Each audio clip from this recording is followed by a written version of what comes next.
अब बात करते हैं हम थर्ड क्वेश्चन की।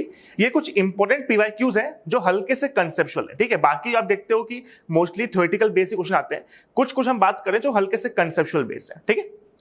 चलिए अब बात करते हैं, if the length of a DNA molecule is 1.1 metre, what will be the approximate number of base pairs, ठीक है। ये भी बहुत सिंपल सा क्वेश्चन है, देखिएगा। तो होता क्या है कि किसी भी अगर आपको डीएनए की लेंथ निकालनी है, ठीक है, तो हम क्या होता है उसके बेस पेयर्स के साथ रिलेशन करके क्या बोलिए हम उसकी लेंथ निकाल देते हैं, ठीक है। देखिएगा, जैसे अगर हम बात करें, देखिए बेटा, अगर हम बात करें तो यहां पे आपने क्या किया है, जैसे डीएनए आपका, ठीक है, ये आपका डीएनए है, ठीक है। तो होता क्या है कि जो सक्सेसिव बेस पेयर्स है, ठीक है, जैसे लेट्स सपोज कि ये है, ठीक है, सक्सेसिव बेस पेयर्स जो है इनके बीच में क्या बोलिए कोई ना कोई स्पेसिफिक डिस्टेंस होता है, ठीक है। और ये डिस्टेंस कितना होता है, अगर इसको हम बात करें एंगस्ट्रॉम में, ठीक है, तो ये होता है 3.4 एंगस्ट्रॉम, ठीक है। हाँ जी, क्लियर। अब कई लोग इसको नैनोमीटर में करते हैं, तो क्या वैल्यू हो जाएगा 0.34, ठीक है। वो आप पे डिपेंड करता है कि आपको कौन सा वाला सॉल्व करना है, ठीक है। तो देखिएगा जो सक्सेसिव बेस पेयर्स है, ठीक है, सक्सेसिव बेस पेयर्स जो है इनके बीच का डिस्टेंस कितना बोलिए वो है आपका 3.4 एंगस्ट्रॉम, ठीक है। अब अगर हम यहां पे एक लगाएं फॉर्मूला, ठीक है, एक फॉर्मूला होता है, ठीक है। फॉर्मूला क्या है, होता क्या है कि अगर हम बात करें 1/5 ऑफ द डीएनए, 1/5 क्या होता है, मतलब 1 कंप्लीट टर्न, ठीक है, उसे हम बोलते हैं 1/5, ठीक है।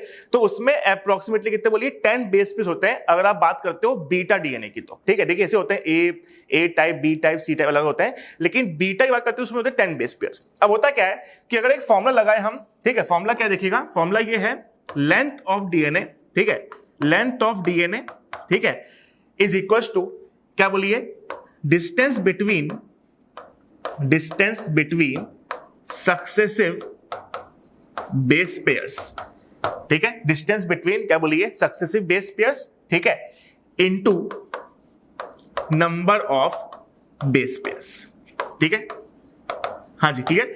मतलब जितने आपको बेस पेयर्स दिए हैं, है ना, जितने आपको बेस पेयर्स दिए हुए हैं उतने बेस पेयर्स को क्या बोलिए अगर उनके बीच का डिस्टेंस आप मल्टीप्लाई कर दो तो ऑफ कोर्स सी बात है कि आपको क्या बोलिए पूरी क्या बोलिए इसकी लेंथ निकल जाएगी, ठीक है। तो ये फॉर्मूला है, ठीक है, क्या फॉर्मूला है, length of DNA is equal to क्या बोलिए distance between successive base pair into क्या बोलिए नंबर ऑफ बेस पेयर्स, ठीक है।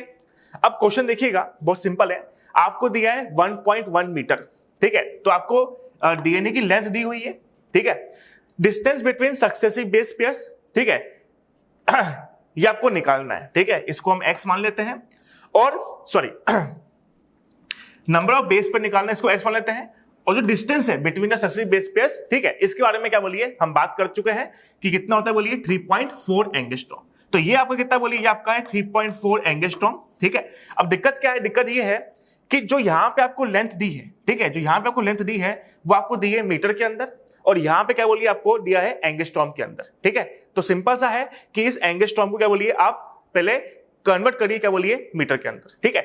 तो आपका ये इक्वेशन बन के आएगा, देखिएगा 1.1 ये आपको दिया हुआ है, ठीक है, सक्सेसिव बेस में कितना है बोलिए 3.4, तो आपका हो गया 3.4 इंटू 10 की पावर -10, ठीक है, ये आपका हो गया। ये मैंने इसको क्या बोलिए इसको मैं चेंज किसमें कर दिया बोलिए मीटर के अंदर चेंज कर दिया, ठीक है। और इनटू x, x मतलब क्या बोलिए what will be the approximate number of base pairs, ठीक है। बस इसको सॉल्व कर लीजिए, 1.1 डिवाइड बाय 3.4 इंटू 10 की power -10 is equal to x, ठीक है। ये सिंपल सा फॉर्मूला लगाया हम लोगों ने, और यहां से क्या बोलिए आपका आंसर निकल के आ जाएगा, ठीक है। बस सॉल्व करना है इसको, आपका आंसर रेडी हो जाएगा, ठीक है। आई होप ये सिंपल सी अप्रोच समझ आ गई होगी। सिंपल सा फॉर्मूला है length of DNA is equal to distance between successive base pairs into number of base pairs, ठीक है।